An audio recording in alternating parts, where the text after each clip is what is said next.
Hi, and welcome to Mrs. Long's second part of the video lesson on the Picture of Dorian Gray, Chapter 9. When we left off, Basil has observed his portrait of Dorian in the corner of the room covered by a screen, and he wants to know why it's been covered. And as he goes towards it, Dorian throws himself in front of the screen and says, "No, if you look at it, it's over between us. We'll never be friends again." And so he agrees, says rather coldly, "But really it seems rather absurd. I shouldn't see my own work, especially as I'm going to exhibit it in Paris in the autumn," he says. And of course this is even more terrifying for Dorian. "Exhibit it? You want to exhibit it?" exclaimed Dorian Gray, a strange sense of terror creeping over him. What was the world going to be shown his secret? Were people to gape at the mystery of his life?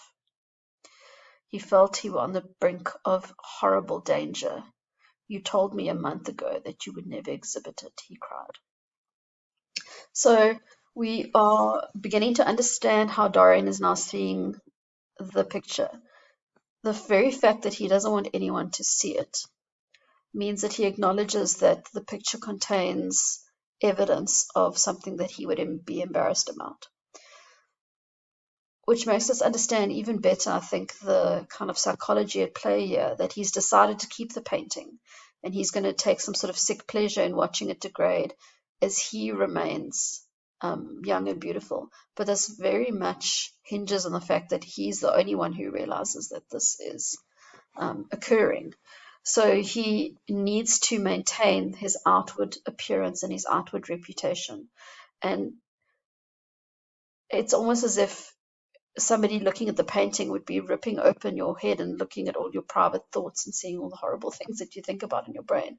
Remember one of the previous lessons we talked about how you would feel if every single negative or sinful thing you thought about or considered was like written on your face. Obviously it would stop you doing things because people would then see evidence of the things that you keep hidden. And it's the same kind of thing for Dorian and his portrait. Now, Dorian quickly gains the upper hand in this interaction. He stops and a sudden gleam of light, almost like this evil look, comes onto his face. He remembered that Lord Henry had said to him, half seriously and half in jest, "If you want to have a strange quarter of an hour, get Basil to tell you why he won't exhibit your picture." Now, of course, we know, because Basil has expressed that to Lord Henry at the beginning of the novel, that he feels he's put too much of his adoration and his own sort of passion for Dorian into this painting. And he feels, just as Dorian would feel exposed by people seeing the change in the painting, Basil felt that people would see his obsession for Dorian in the care that he'd taken in representing him in the painting. So Dorian now uses this as his bargaining chip, and he says, "Basil, we have each of us a secret. Let me know yours, and I shall tell you mine. What was your reason for refusing to exhibit my picture?" Now Basil shudders in spite of himself and says, "If I told you, you might like me less, and you would certainly laugh at me. If you wish me never to look at your picture again, I am content." And so he would be happy for the interaction to end there. Dorian isn't happy with that, though. And he says, "Have you noticed in the picture something curious? Something that probably at first did not strike you, but that revealed itself to you suddenly?" Sorry, this is Basil now asking Dorian. "Basil," cried the lad, clutching the arms of his chair with trembling hands and gazing with wild startled eyes. "I see you did. Don't speak. Wait till you hear what I have to say, Dorian. From the moment I met you, your personality had the most extraordinary influence over me. I was dominated, soul, brain, and power by you." So they're now talking at cross purposes, because Basil is referring to the fact that he feels he's shown too much of himself. Dorian is obviously terrified that Basil is aware of this sympathy, as he referred to it, between him and the painting.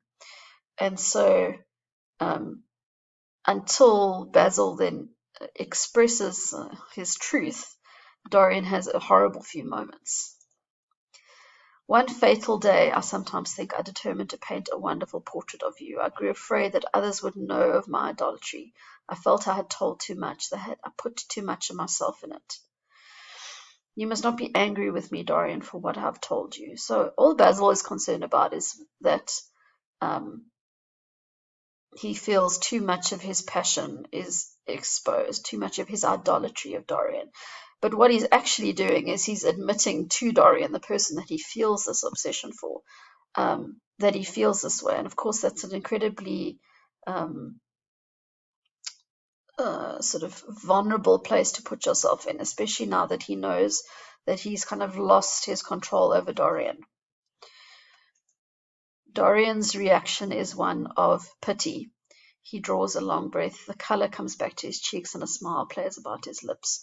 The peril was over. He was safe for a time, yet he could not help feeling infinite pity for the painter who just made this strange confession to him, and wondered if he himself would ever be so dominated by the personality of a friend. Lord Henry had the charm of being very dangerous, but that was all.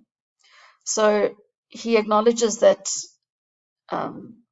he has this power over Basil because of Basil's feelings for him, whether they be romantic or otherwise. There's definitely the hint that he cannot say exactly how he feels because of the societal sort of mores of the time, and how he wouldn't be able to say that publicly. But he's definitely hinted at his feelings for Dorian.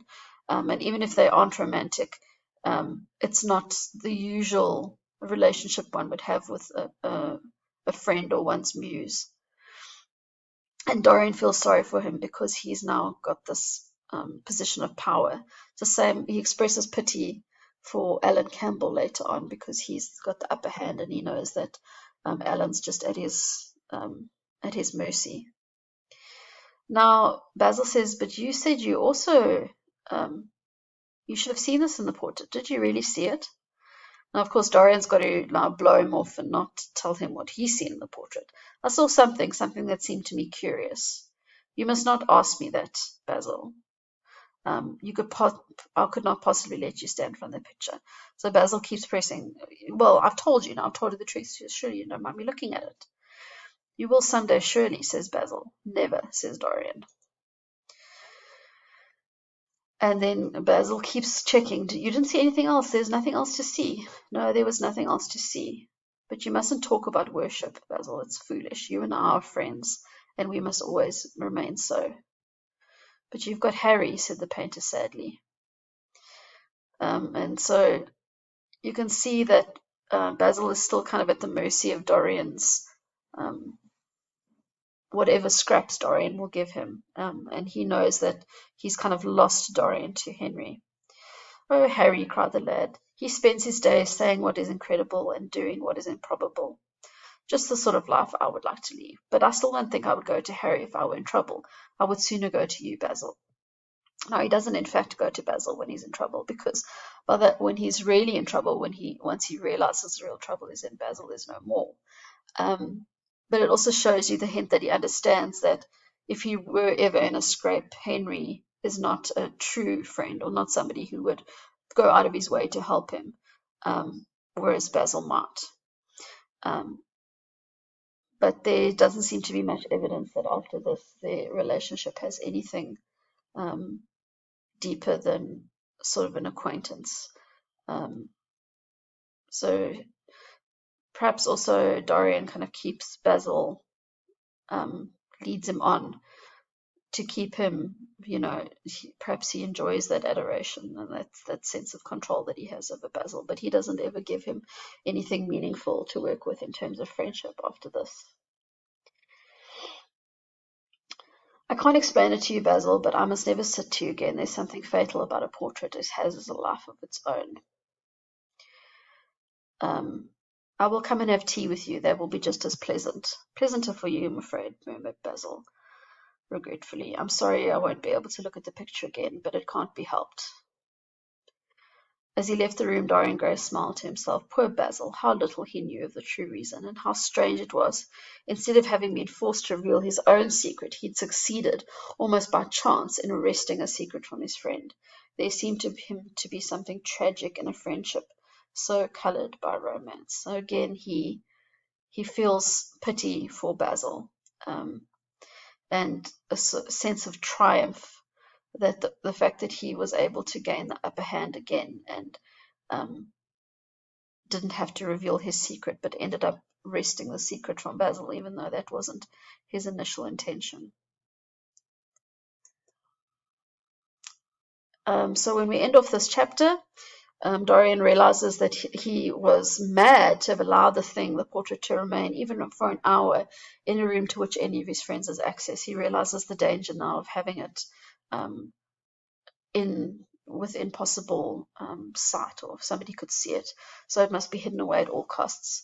And that is what he does in the following chapter. He organizes for the portrait to be hidden as far away and as safely as he can possibly manage. Right, so that's it for this chapter. And of course, Dorian never really has cause to think about Sybil again, only in passing, and only thinking about what she made him suffer, not what she had to suffer herself. And of course, Sybil's poor mother never hears anything from Prince Charming.